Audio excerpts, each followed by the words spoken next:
Good to have you with us. You're watching ARIRANG News, and I'm Ji-yoon in Seoul. The South Korean government has many things on its to-do list when it comes to reunifying the two Koreas. So on Monday, the related diplomatic ministries got together to talk about how the country could better prepare for a possible future reunification. Our Hwang Sung-hee starts us off. South Korea is rolling up its sleeves to reunify the Korean peninsula. 4 government ministries and institutions in charge of diplomacy and security presented a blueprint for 2015 on Monday, focusing on practical reunification preparations. Led by the Unification Ministry, the plan includes securing peace and stability on the peninsula by stepping up national security against any North Korean threats. South Korea will also bolster strategic cooperation with countries like the United States and China to denuclearize Pyongyang. Building a platform for national consent on reunification is another key project. 92% of South Koreans were born after the peninsula was divided in two. Seoul is planning various joint cultural events with Pyongyang and more classes on reunification at schools to narrow the gap between South and North Koreans. South Korea is seeking to hold government-level talks with North Korea this year to reach fundamental solutions for humanitarian issues like war-separated families.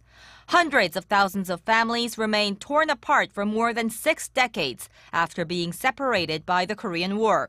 Seoul also plans to propose jointly celebrating the 70th anniversary of independence from Japanese rule. South Korea will actively seek the support of the international community by explaining that a reunified Korea will be beneficial.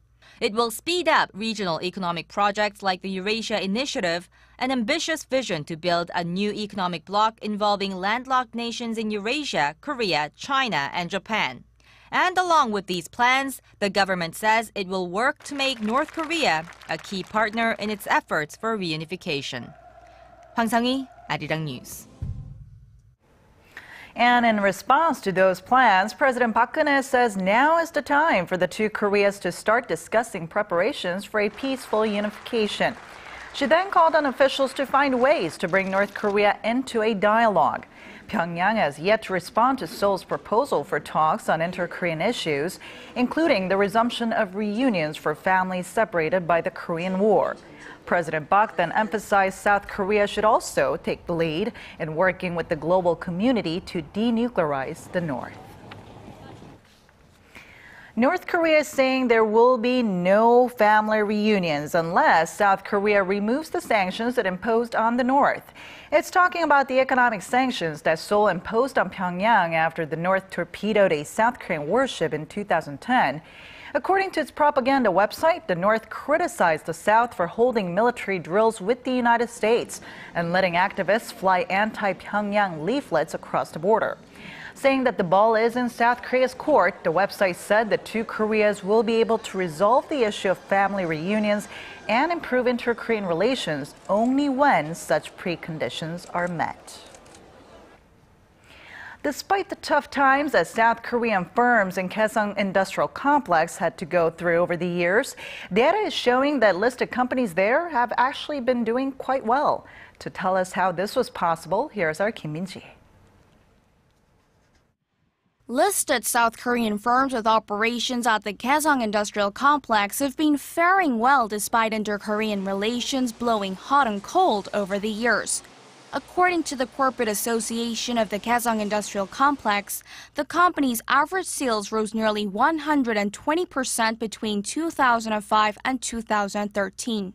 Their operating profits also jumped more than 140% over the same period. This translates into a compound annual growth rate of about 10% in terms of sales and 12% in operating profit. South Korean firms entered the Kaesong Industrial Complex in 2004, and full operations began in December that year when it started production. The firms tend to suffer when tensions are high on the Korean peninsula, and they were hit the hardest in 2013 when North Korea unilaterally shut down the complex for 6 months. However, despite such drawbacks, experts say cheap labor is an advantage that boosts the firm's competitiveness. And with half of the list of firms in the complex also logging double-digit growth rates in net profits, their performances stand out from the rest of the South Korean corporate sector. Recent data shows Korean companies reported an average of $5.5 of net profits on every $100 of sales last year. That's below the global average of $7.9. Korean firms' profitability also fell by nearly 3 percentage points in the past 3 years, the second worst corporate showing among 25 major economies. Kim Min-ji, ARIRANG News.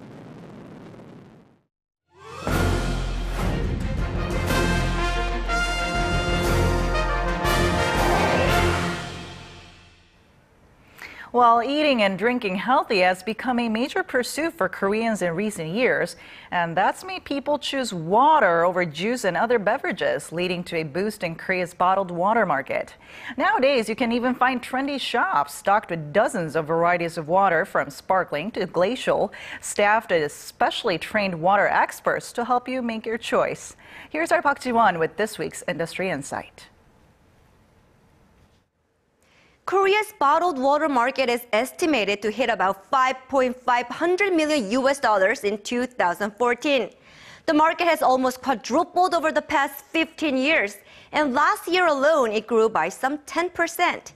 Currently, there are around 100 domestic brands of bottled water in Korea. But the hands-down top seller is Jeju's Hamdasu, the #1 brand for 16 years running. Let's take a look. Jeju's Hamdasu has been the invincible market leader since it was launched in the late 1990s. Produced and bottled by the Jeju Special Self-Governing Province Development Corporation, Jeju's Hamdasu racked up some $206 million in sales revenue last year, a market share of over 35%. The reason for the continued support from Korean consumers is the unparalleled water quality.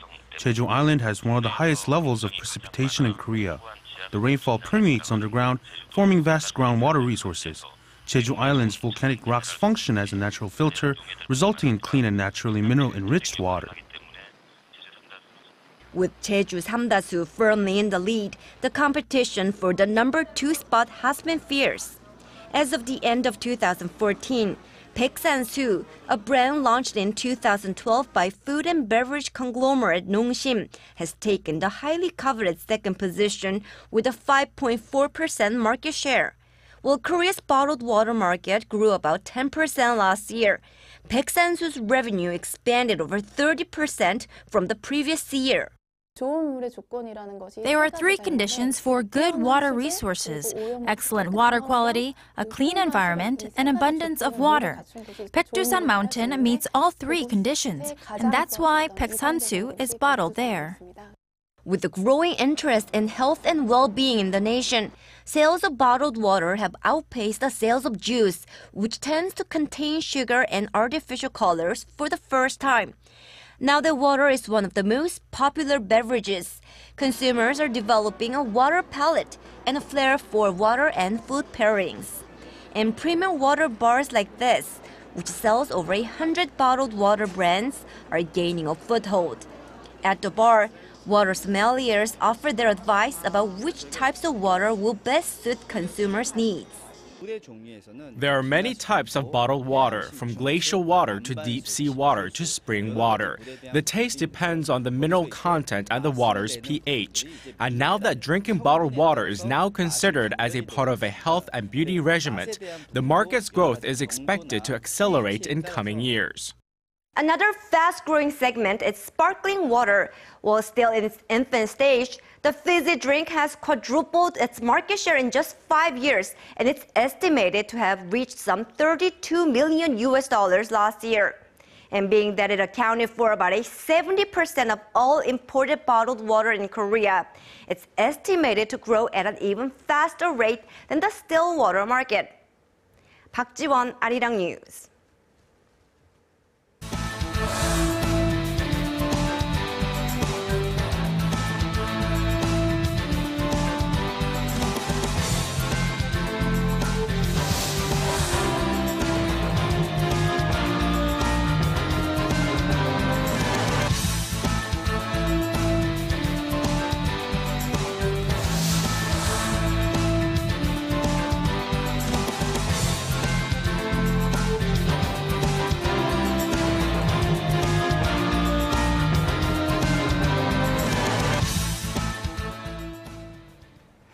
The Korean government has unveiled a very ambitious plan to attract tens of billions of dollars in investors' funds to take the country's tourism industry to the next level. It's planning to build 2 new mega resorts containing casinos and other luxury facilities. Our Ji Yoon reports. The plan calls for the prompt spending of nearly $16 billion previously earmarked for the development of 4 mega projects and aims to attract more than $7 billion in new investments for the construction of hotels, resorts, and theme parks for a total of $23 billion. The plan was formulated by the ministries of Finance, Tourism, and Land and other government agencies. One of the 4 mega projects would develop the land in the U.S. Army's Yongsan garrison in central Seoul. The other projects would develop land once used as the headquarters of Korea Electric Power Corporation, build auxiliary facilities for cogeneration plants in new towns, and expand OLED display assembly lines. To boost the country's tourism industry, the government will build 2 resorts with new investment targets of nearly $930 million each. The resorts will have hotels, conference halls, fine dining, shopping malls, leisure and sports facilities, medical facilities, and casinos, which will only be open to foreign tourists.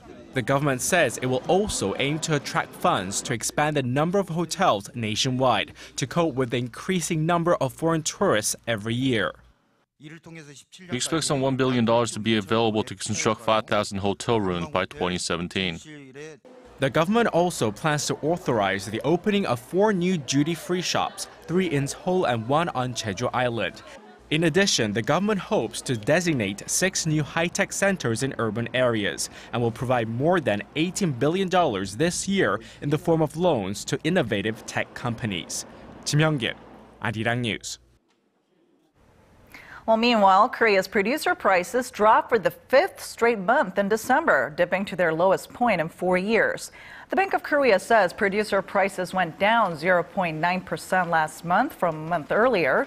The index marked a 2% decline from the previous year. The central bank attributed the slide to falling global oil prices that dragged down prices of petroleum goods by more than 10% in December from a month ago. The data follows the central bank's cut in its inflation outlook for this year to 1.9%. Producer price index serves as a leading indicator for consumer prices. Korea's mobile advertising market is expected to top $925 million this year. This means it'll account for 1/3 of the nation's total online advertising market. A report by local media from DMC Media shows the mobile advertising market will grow 27% compared to last year due to more and more people using smartphones in the country. The report goes on to say that more mobile advertisements will be in the form of moving animations, videos, and even real-time bidding in 2015. In addition, Korea's online advertising market is expected to grow 9% this year, topping $2.8 billion. Korean consumers have long been very loyal to Korean-made products, but the tide seems to be turning.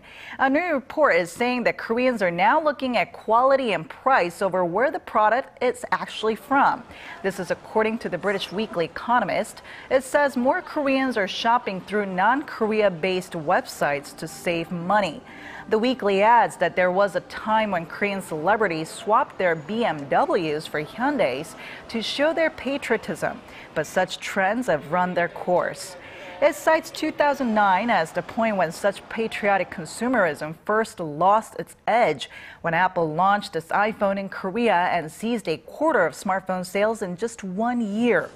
The Economist also pointed out that Korea's free trade agreements opened up more choices for Koreans. The ecosystem for startups in Korea is starting to blossom, so much so that some believe Seoul is set to become Asia's Silicon Valley in the coming years. The government is dishing out tens of billions of dollars in grants and other subsidies to foster startups. For the first in our 5-part series on startups in Korea this week, here's our Kwon So-ah. Over the past 35 years, only 3 startups have made it to the top 100 companies in terms of market capitalization in Korea. The fact highlights that conglomerates still dominate the Korean economy. But there are signs the corporate landscape is changing. The number of startups in Korea has been breaking records in recent years, reaching nearly 30,000 last year. That's more than triple the number seen during the dot-com bubble from the late 1990s to the early 2000s. The number of serious investors has grown too. Almost $1.3 billion was poured into startups last year, marking a 27% rise from 3 years ago. The startup ecosystem has also strengthened with a rise in angel investors, accelerators, and networks.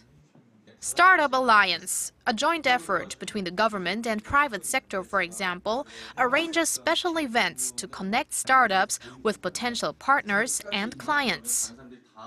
Compared to Canada, where I'm from, Korean government, a lot of Korean institutions providing a really good environment to the people who are preparing to start a business. For example, this kind of a meeting and providing really good information, and there are a lot of seminars. Experts say the new startup wave is different from the previous boom, when e-commerce was still a fledgling business and internet connections were clunky.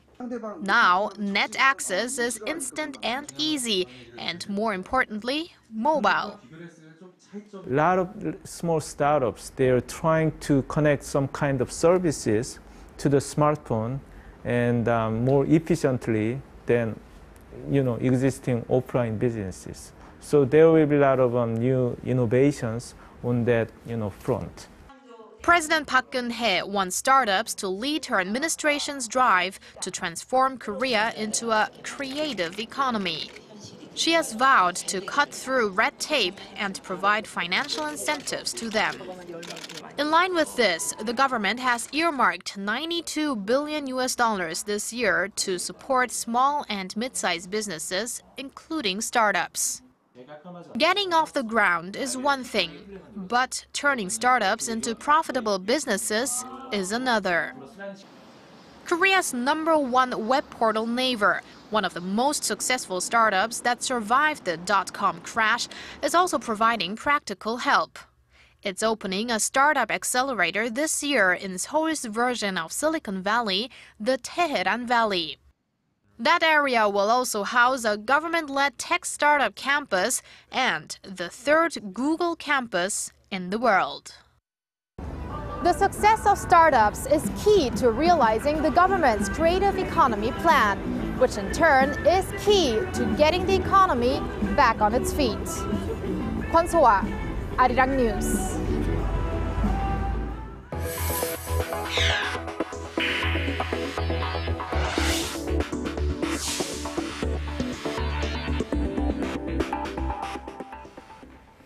A young Korean man who went missing in Turkey might have joined the Islamic State in Syria. Authorities in Korea say they have found pictures of Islamic State-related material on the man's computer, but nothing has been confirmed yet as Korea and Turkey try to find out where this guy went. Our Son Jung-in has the latest. Seoul's foreign ministry says the 18-year-old man surnamed Kim was last seen on January 10th after leaving a hotel in Kilis, a town that straddles the Turkey-Syria border. His disappearance came to light 2 days later when Kim's travel companion, a Korean national in his 40s, reported him missing to the Korean embassy in Ankara. A Turkish daily newspaper reported on Saturday that Kim had crossed the border into Syria to join the Islamic State militant group after exchanging emails with one of its members. Authorities in Seoul initially cast doubt on the allegations, saying they had found no substantive evidence he was in contact with IS. However, new clues have come to light. Police in Korea say they found some photos on the teenager's computer showing IS members holding rifles and the group's distinctive black flag. And an employee of the hotel where Kim was staying in Kilis reportedly said he was wearing an Islamic-style headscarf and was carrying a full backpack as he left the hotel. The hotel employee said he thought Kim might have been planning on going to Syria, explaining that the area is a common route that foreign fighters take to join the terror group. Authorities in Korea and Turkey are working in close coordination to try and locate the teenager. If confirmed, it would mark the first known case of a Korean national joining Islamic State. 손정인, ARIRANG News. Meanwhile, over in the U.S., gunshots were heard outside of the Delaware residence of U.S. Vice President Joe Biden, and police are investigating whether anything was hit. The Secret Service says several shots were fired around 8:30 Saturday evening local time on a public road several hundred meters from the secured perimeter of the Delaware home. Biden and his wife were in Delaware at the time, but were out of the house for the evening. Soon after hearing the shots, Secret Service personnel saw a vehicle drive away at a, quote, high rate of speed. Police arrested one person about half an hour later when he tried to pass an officer securing the area. It's still not known whether the individual is tied to the shooting. On the busy and ever-changing streets of Seoul, a little bubble from the Chosun dynasty has been able to remain unchanged. Researchers have confirmed that the discovery dates back to the 16th century, making it over 500 years old. Our Imuni tells us more. The busy Jongno-gu district in the heart of Seoul is always undergoing some kind of construction. And recently, on Gongpyeongdong Street 61, a discovery was made while clearing the way for a new building. Two of the streets in this area of the bustling city have been untouched since the 16th century. Usually, a property is divided by the topography and physical layout of the land. But the truth is, with these streets, there has strangely been no change for the past 500 years. The archaeological site also contains a collection of jars, ceramics, and tools used by the people who once lived here during the Chosun dynasty. Perhaps most interestingly, the discovery reveals that contrary to prior knowledge, members of the aristocratic class lived alongside people from the lower and middle classes. This is an area where you can see the houses of both aristocrats and average citizens. It's a valuable mix of different artifacts from the 16th century Chosun dynasty. Though the surrounding buildings and the people have changed, these special roads have become a rare memory lane containing impressions of Korea made over hundreds of years. Im Yoon-hee, ARIRANG News.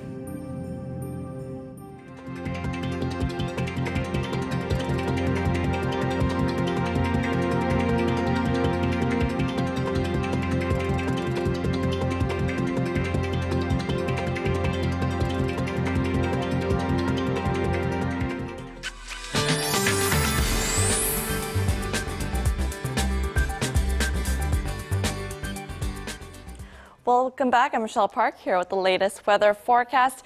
Here in Seoul, we started the day with a morning that wasn't too cold and we'll have daytime highs that are above the seasonal average once again at between 4 to 10 degrees Celsius.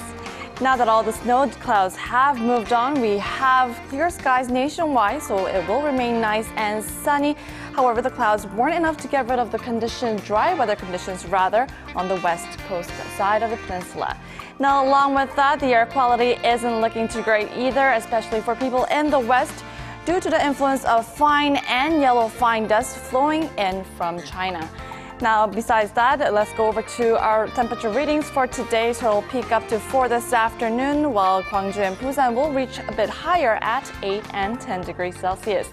And moving on to other regions such as Jeju Island gets up to 10 as well. Dokdo hits down to 5, while Namgyeongan drops low to -6 degrees. Well, that's all for Korea. I'm Michelle Park, and I hope you have a wonderful day. Let's take a look at the weather forecast around the world.